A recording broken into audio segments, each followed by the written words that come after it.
Dans le paysage politique camerounais, peu de figures ont connu un parcours aussi mouvant, complexe et imprévisible qu'Issa Chiroma Bakary, ingénieur de formation, ancien prisonnier politique, ministre fidèle, puis opposant farouche.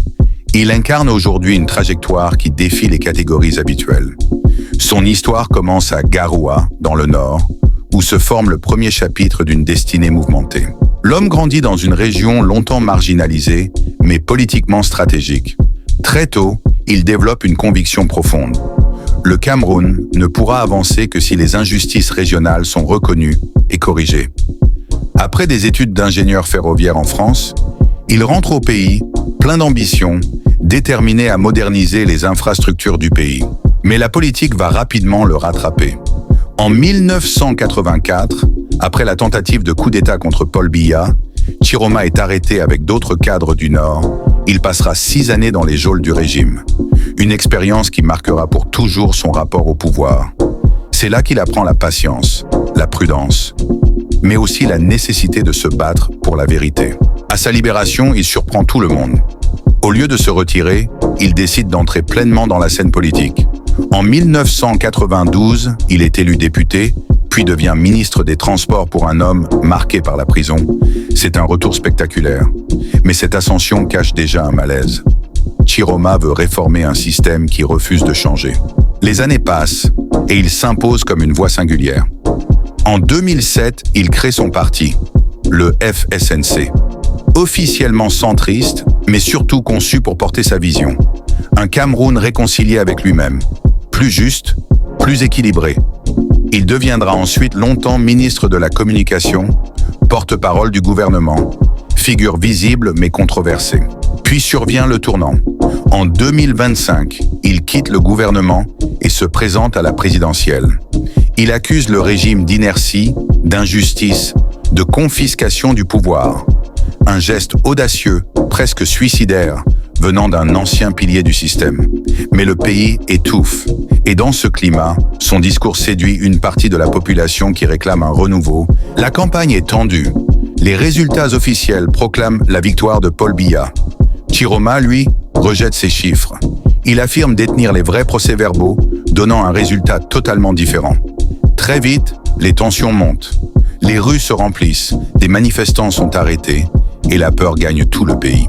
Avant de poursuivre, si tu découvres cette histoire, je t'invite à t'abonner, activer la cloche de notification, cliquer sur le bouton j'aime et surtout laisser un commentaire pour donner ton avis personnel. Et n'hésite pas à partager cette vidéo. Ton soutien permet réellement de faire vivre ce travail d'enquête. Alors que les contestations s'intensifient, une information commence à circuler. Issa Chiroma aurait été escorté par des soldats loyaux vers un lieu sûr. Certains parlent de fuite, d'autres de protection.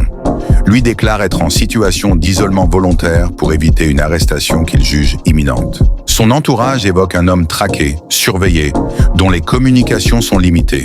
Les manifestations pro-Chiroma provoquent des arrestations massives. Le régime semble redouter un basculement. Dans certaines régions, des forces locales lui prêteraient allégeance. Le pays retient son souffle.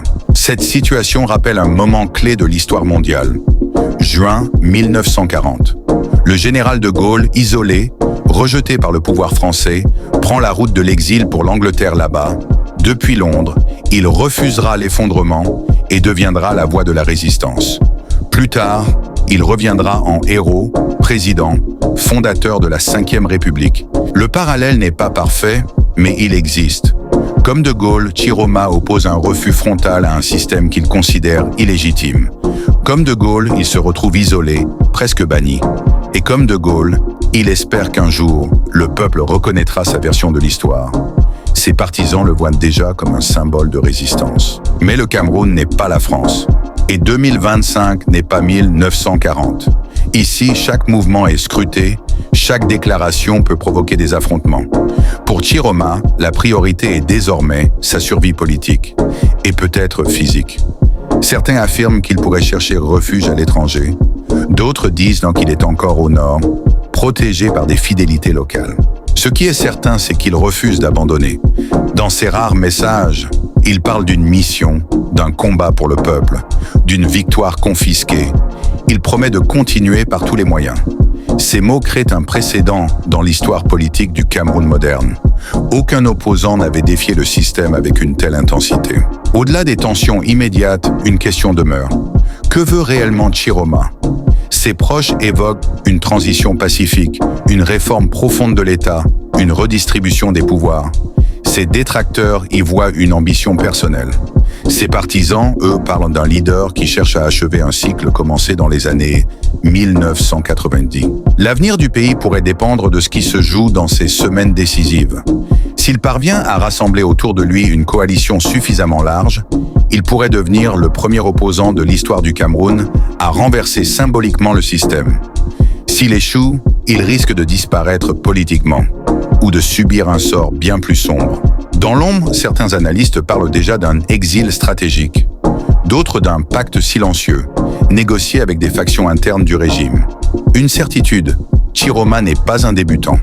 Son parcours, de la prison à la présidence de parti, de ministre à opposant, montre qu'il sait survivre aux tempêtes. Aujourd'hui, le Cameroun semble entrer dans une zone de turbulence. Le régime tente de consolider son pouvoir. L'opposition cherche une figure unificatrice. Tchiroma apparaît comme un symbole, celui d'un système qui se fissure et d'un peuple qui réclame un avenir différent. Reste à savoir si l'histoire fera de lui un De Gaulle camerounais ou une voix de plus étouffée par les murs du pouvoir.